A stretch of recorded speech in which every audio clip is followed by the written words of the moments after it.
So in this video, we will look at two peer-to-peer applications, Napster and Gnutella.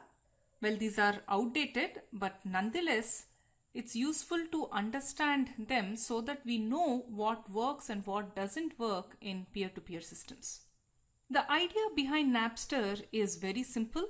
It just employs a centralized server or a server farm, basically a bunch of servers to serve the community.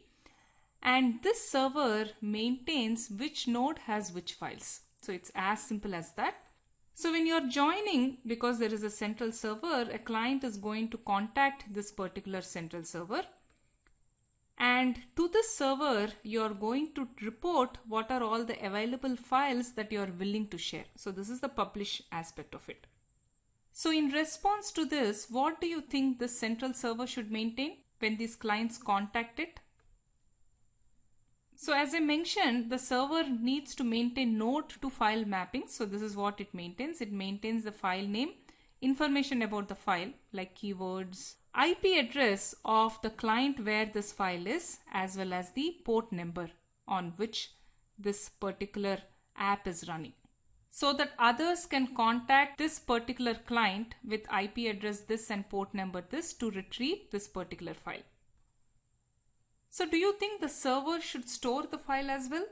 Well, if server were to store the file, then you are again going back to the client server architecture, and we saw problems related to scalability, performance bottlenecks associated with them. So definitely the server should not store any files. Only the clients are going to store.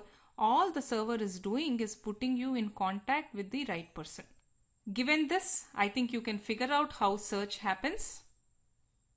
So the clients are going to query the server. They will ask for some keywords, and the server is going to search the list that it maintains with this keyword, and it is going to return a list of nodes, basically the IP address and port number of these nodes that have the requested file.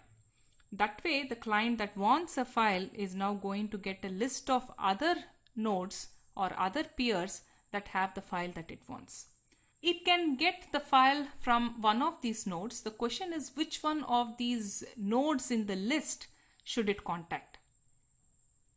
Well, the way Napster implements it is just going to ping each of this host and determine what the response time for ping is, and it'll just pick the one with the least round trip time. Well, this is not a very great technique, but that's what Napster implements.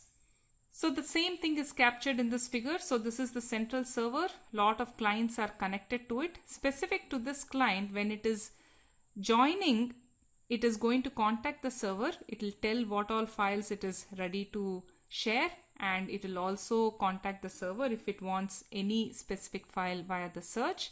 And in response to this, the server is going to give a list of nodes with that specific file. It will choose one among them, and it will directly fetch from that particular client.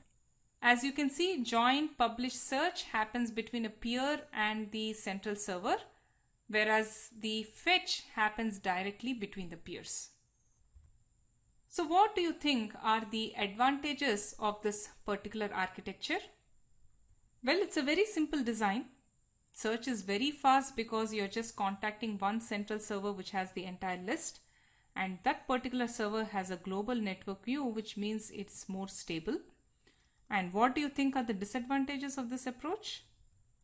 This suffers from single point of failure because you are relying on one central server.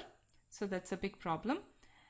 And as the client population increases, in other words, the number of peers in the system increase. By the way, I'm going to use the word peer and client interchangeably sometimes when the peer is acting as a client. So this system, as I said, is not very scalable because as the number of clients increase, they're all going to contact the particular server, and server can become a bottleneck. And more fundamentally, you can easily catch and shut down such a service because there is one single entity that is supporting the central server, and you can take it to court for copyright violations.